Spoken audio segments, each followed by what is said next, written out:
ओम तत्सत। सुप्रभात मित्रों, मैं एक सनातनी आप लोगों के सामने जो जनता के लिए, जनता पर और जनता द्वारा शासन का लोकतंत्र का मूल मंत्र है, उसकी अंदर फैली अव्यवस्था तथा चोरी चमारी इत्यादि की जो भी भावनाएं दिखाई दे रही हैं, जिसे मैंने महसूस किया है, वो मैं आप लोगों के सामने प्रस्तुत करना चाहता हूं।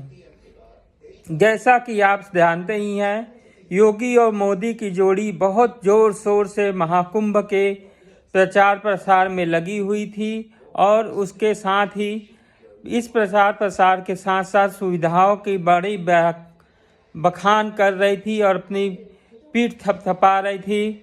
उन्हीं योगी मोदी की राजतंत्र पे किए गए कार्यों को मैं कुछ उजागर करना चाहता हूँ।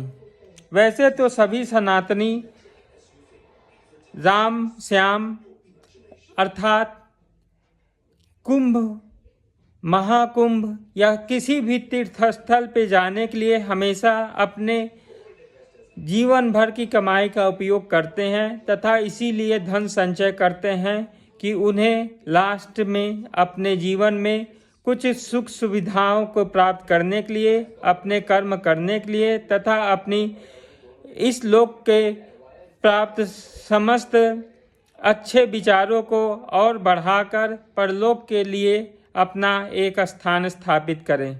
इसी के लिए वो धार्मिक कार्यक्रमों में भाग लेते हैं तथा धर्म के अनुसार अपने जीवन में अनुसरण करते हुए वैसा ही व्यवहार अपने जीवन में लाते हैं और उसी मार्ग पे चलने की प्रयास करते हैं जिस पे हमारे ऋषि मुनि, महर्षि, देवता इत्यादि सभी चले हुए हैं। सभी भगवान राम को अपना आदर्श, महाशिव को अपना आदर्श बना के अपने जीवन की गाड़ी को हाँकते रहते हैं और वैकुंठ धाम जाने के लिए तथा शिवलोक में जाने के लिए प्रयासरत रहते हैं। इसी के दौरान महाकुंभ की यात्रा और प्रचार प्रसार के बाद भी या इससे पहले भी लोग हमेशा महाकुंभ में या अर्धकुंभ में हमेशा जाते हैं तथा पवित्र नदियों में स्नान करने का प्रावधान हमारे शास्त्रों में हमेशा ही रहा है और जिसे हम भारतीय हमेशा मानते भी रहे हैं। पहले तो आतताई थे जिनकी वजह से हम लोग किसी भी तरह से अपने कर्मों को पूरे खुलेआम नहीं कर पाते थे, कुछ उसमें व्याधा उत्पन्न होती थी।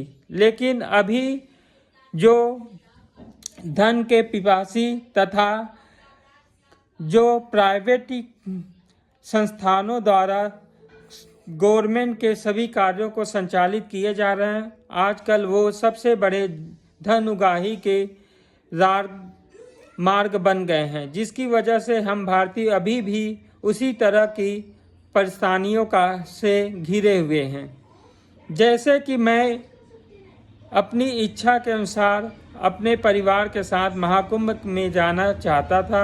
इसी के उपलक्ष्य में हमने दिसंबर महीने में 2 टिकट बुक किए थे और वो टिकट आज जब हम वीडियो बना रहे हैं यानी कि जनवरी के 24-25 तारीख को, उस समय तक वो कंफर्म नहीं हुए, जिसमें से एक ट्रेन ऐसी भी थी जिसे कैंसिल कर दिया गया और उसका धन अभी तक मिला नहीं है। कैंसिलेशन का जो मैसेज था वो 3 दिन पहले आ चुका है, लेकिन आज तक उसका धन हमारे खाते में क्रेडिट नहीं हुआ है। तीसरी बात, जब 2 महीने पहले किराए हुए टिकट में अभी भी वेटिंग लिस्ट में दिखाई दे रहा है, तो इसके बाद तत्काल इत्यादि जैसे अन्य व्यवस्थाओं का क्या कारण है जो उनके लिए ये ट्रेनों में, बोगियों में स्थान को रोका गया है। क्योंकि इन सभी की वजह से ऐसा देखने को मिलता है कि ये धन के उगाही का मूल कारण बना हुआ है।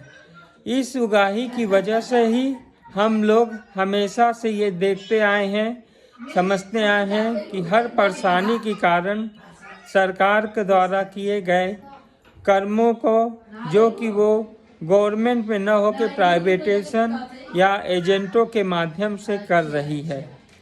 एजेंट और मुक्तखोरी तथा मध्यस्थता करने वाले लोगों की वजह से सरकार हमेशा परेशान कर रही है। यही एक मूल कारण है। सरकार के तंत्र खुद अपने कर्मों को न करके दूसरों को जो बांट रही है, वो जनता से अत्यंत अधिक ही धन उगाही कर रहे हैं और साथ में उन्हें परेशान भी कर रहे हैं। इस तरह के मकड़ाचाल की व्यवस्था में जनता मात्र पूरी तरह से घिसी हुई है, पिटी हुई है तथा बहुत ही व्याकुल है। आज तक मेरा टिकट पूरी तरह से कंफर्म न होने की वजह से मैं पूरी इच्छा करने के उपरांत भी महाकुंभ नहीं पहुंच पा रहा हूं। तो इसकी पूरी की पूरी जिम्मेदारी हमारे रेल मंत्रालय तथा भारतीय तंत्र को है तथा हमारे द्वारा लिए हुए धन का जो 2 महीने से ये उपयोग कर रहे हैं, उस पर इंटरेस्ट न देना भी एक व्यवस्थित स्थान पे अर्थात व्यवसाय के रूप में किया गया एक अनर्गल है।